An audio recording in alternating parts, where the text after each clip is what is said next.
je fais un point de situation, et je pense que c'est nécessaire maintenant, je peux dire que la situation dans l'élevage elle est quand même limite la catastrophe. Enfin, c'est pas limite, je pense qu'elle est à la catastrophe. Si je me fie à ce que me disent les gens que je rencontre et qui côtoient divers agriculteurs, au moins de la commune, et si je regarde un peu ce qui est en train d'arriver sur la commune, il y a de quoi être hyper inquiet. Le gros problème, c'est que c'est la génération des 30, 40 ans, 30, 50 ans qui est en train de décrocher. Pourquoi? Ben, c'est simple, on n'a pas de revenus, on n'arrête pas d'être à la baisse, on vend les bêtes quand même au kilo de viande. On les vend moins cher que quand je me suis installé en 1981. Entre les deux, c'est vrai qu'on a les primes. Mais bon, les primes, elles sont loin de tout compenser.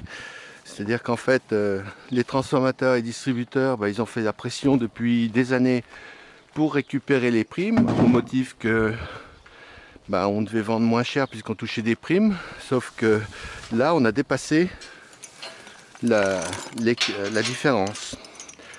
Du coup, on est dans une situation catastrophique. Personne n'en parle.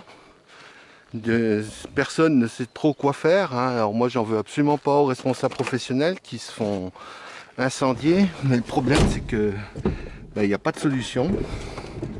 Et on est dans un schéma qui est parti de façon catastrophique.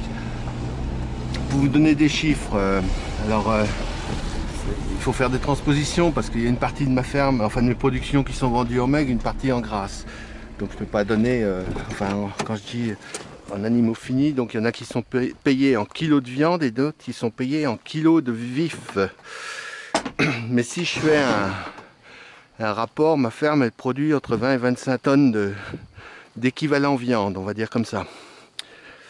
Si je suis dans le schéma actuel, mon coût de production il est entre 4 et 20. Moi je suis à la veille de la retraite, donc j'ai pu amortir mon matériel. Je n'ai jamais fait des folies dans le matériel, j'ai toujours acheté de l'occasion. Enfin j'entends dans les tracteurs.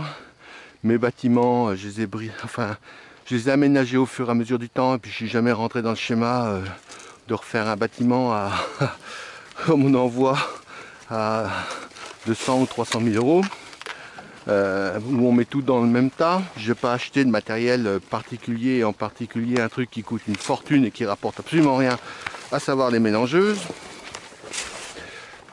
Donc je veux dire, j'ai un système assez économique. Et alors mon gros, tu vas bien? Donc je suis à 4,20. Disons que pour que ça aille bien, il faudrait être à 4,50. Donc en tenant compte des primes, c'est-à-dire en faisant en sorte que les primes soient déduites du prix de vente moyen. Si on met, je les vends à 3,40. Donc si vous mettez simplement 80 centimes pour monter à 4,20, 20 tonnes à 80 centimes, ça fait 16 000 euros.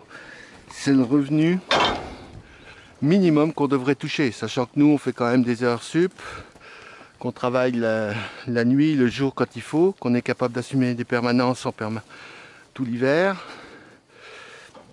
Donc quand j'entends que il faut encore serrer la ceinture, en fait qu'est-ce qui se passe? Ça se fait sur le dos du ménage. Et les 16 000 euros de revenus qui ne sont pas là, c'est 16 000 euros que la famille n'a pas. Et il ne faut pas s'étonner derrière que les épouses, les femmes, les familles, à un moment, elles disent stop, quoi. Soit t'arrêtes, soit je pars. Et c'est ce qui est en train d'arriver tout de suite. Alors personne n'en parle. On dit toujours les meilleurs s'en sortiront. Ce qui est complètement faux parce que les meilleurs aujourd'hui, c'est des gens qui calculent. Et c'est des gens qui ont compris qu'il fallait foutre le camp, excusez-moi du terme, mais c'est quand même la réalité, qu'il valait mieux arrêter la plaisanterie que de continuer. Et comme on ne donne pas de perspective de réajustement du prix, quand le seul message qu'on entend de partout, y compris de la grande distribution, au travers d'un certain nombre de gens qui cautionnent le schéma, j'entends des économistes, on se dit qu'on est dans une impasse et dans une voie sans issue. Et là, on est au bord de la rupture. si ce n'est la rupture est déjà entamée. Et je pense que sur une commune comme la mienne, si on additionne ceux qui vont partir en retraite comme moi dans les 2 prochaines années, plus ceux qui sont en train de décrocher, eh ben on peut se retrouver avec 30-40% de la commune qui va se retrouver sans succession. Alors est-ce qu'il y aura des gens pour reprendre? Est-ce qu'on continue d'agrandir les fermes et de faire des monstres entre guillemets? Il faut savoir quand même que tout ça, ça va avoir une limite. C'est-à-dire que reprendre des hectares quand c'est bien structuré, quand les choses sont en place et qu'on n'est pas obligé de réinvestir trop d'argent, c'est-à-dire qu'il faut qu'on puisse investir juste dans le cheptel, à mon avis c'est jouable. S'il faut reprendre, investir dans des bâtiments comme lui oblige un peu la loi, investir dans du matériel, eh ben faut pas y toucher. Et si je fais un bilan maintenant sur ma carrière, j'étais responsable professionnel, je le suis encore. Et si j'essaye de prendre du recul et d'être objectif, ben, qu'est-ce que je constate? Quand je me suis installé, c'était la fin d'un système où on était relativement polyvalent. On avait plusieurs productions sur la ferme. À l'époque, on en avait 2. On faisait même 3 si je considère qu'à je me fais du colza de vente. Enfin, j'avais un peu de culture de vente dans des produits de qualité. Bon, tout ça, on nous a dit vous n'êtes pas assez performant. On a spécialisé tout le monde sur l'élevage bovin. Et puis résultat, on s'est tellement spécialisé qu'aujourd'hui on ne peut plus encaisser le moindre écart. Et pire que ça, alors il s'est conjugué 2 phénomènes. Jusque dans les années 2007-2008, ce que l'exploitation ne produisait pas, il suffisait de racheter. Donc on rachetait de l'aliment par exemple, ou de la paille ou tout ça. Et tout ce qui n'était pas sur l'exploitation, on pouvait le retrouver à l'extérieur et ça restait relativement rentable. C'est-à-dire que quand on achetait, même s'il fallait racheter 20 ou 30-40% de ce qui manquait en termes d'autonomie d'exploitation, ça allait. Et puis depuis la crise et depuis la flambée des matières premières, ça a toujours, ce rapport s'est dégradé au fil du temps. Et aujourd'hui, il ne faut surtout pas racheter. C'est-à-dire que si on rachète, par exemple, si on est obligé de racheter de la paille et de l'aliment pour nourrir les animaux, les kilos qu'on produira avec cet aliment acheté couvrent à peine le coût d'achat. Donc ça veut dire qu'il ne reste absolument rien, que tout le risque de l'élevage est pour l'éleveur et que surtout il n'est pas payé de son travail. Et c'est ça qui est en train de se produire. Alors personne n'en parle parce que c'est un schéma qui nourrit beaucoup de monde. On le voit avec les phytos. Pourquoi il y a une telle,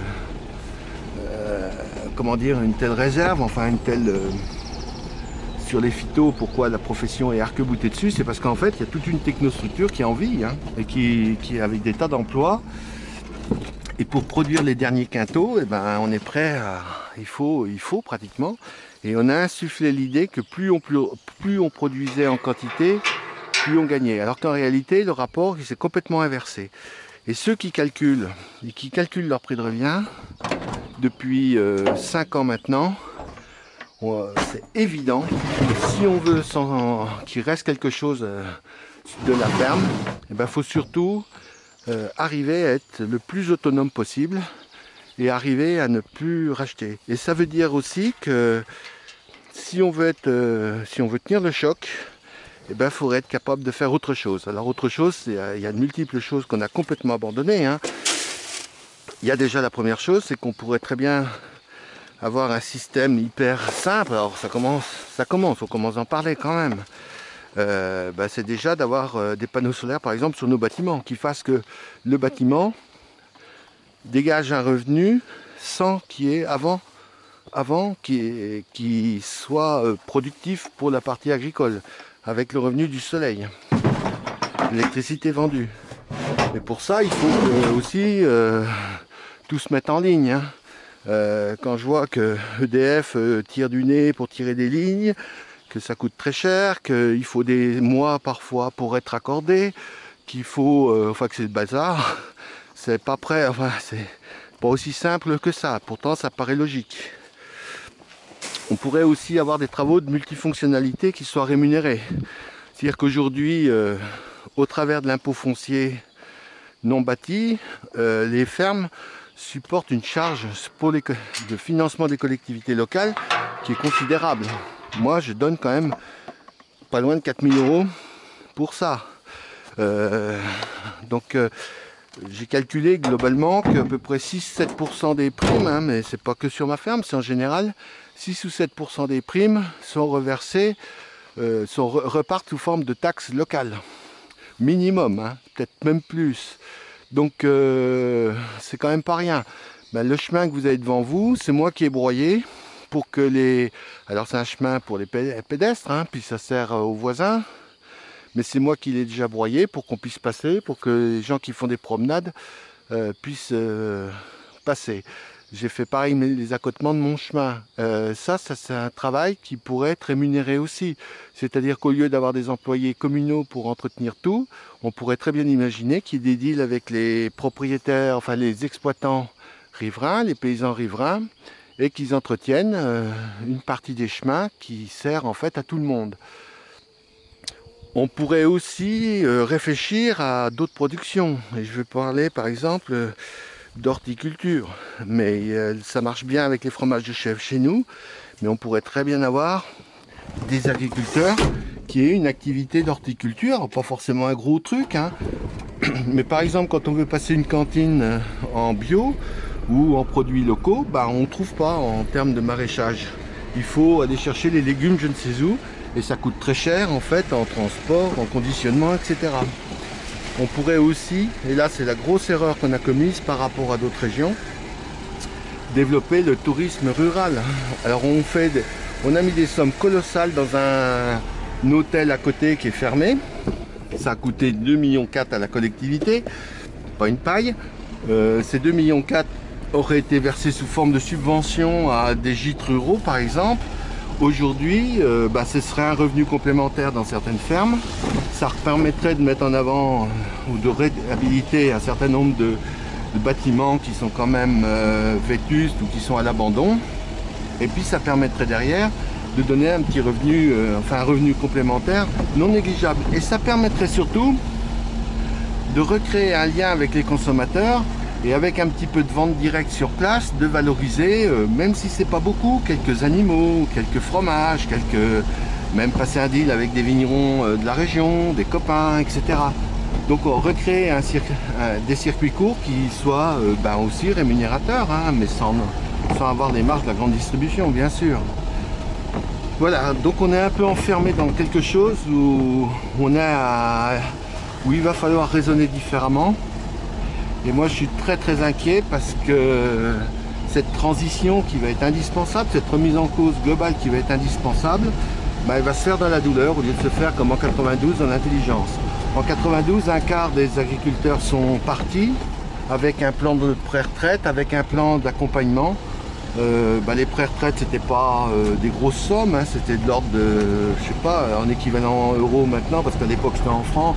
En équivalent euro, c'était peut-être 700 ou 800 € par mois. Mais bon, avec la réalisation du capital, puis des gens qui de toute façon savent se contenter de peu dans le monde agricole, il y en a beaucoup qui sont partis. Ça a permis une restructuration intelligente dans la plupart des cas. Et ça a permis à ceux qui restaient, dans un premier temps, de plutôt s'en sortir. Et malheureusement, après, les grandes lignes économiques du toujours moins cher ont triomphé, et puis derrière, on voit les conséquences aujourd'hui. Donc je suis très pessimiste pour les 2-3 prochaines années. Je suis très optimiste pour la suite, parce que de toute façon, il y a un moment où les choses vont forcément se rééquilibrer. La seule chose qui est la catastrophe actuelle qui est en train de se préparer, c'est que ce rééquilibrage, pour que ce rééquilibrage fonctionne, il faut qu'on ait des forces vives, il faut qu'on ait des gens dynamiques, il faut qu'on ait des gens qui aient des idées neuves, il faut des gens qui sachent s'adapter. Et là, moi, je suis très inquiet parce que je sens que on n'a pas ces gens-là aujourd'hui. Et c'est la génération qui devrait porter ça, c'est plutôt une génération qui va partir qu'une génération qui va se retrousser les manches. Et ça, c'est grave. Et c'est ça qui m'inquiète beaucoup. Voilà, donc vous avez fait un petit tour d'exploitation sur une toute petite partie, le temps que j'ai parlé là. il y a un moment, on se dit tout cet entretien de la nature, toute cette valeur, parce que je pense que notre région, elle est belle, et tout ça peut être mis en cause et peut-être que demain, ce sera tout en bois, parce que vous avez vu, il y a des endroits comme ici où c'est quand même particulièrement pentu. Et là, à gauche, il y a un pré, il serait sûrement mieux en bois qu'en pré. Enfin, l'avenir, ce sera sûrement ça.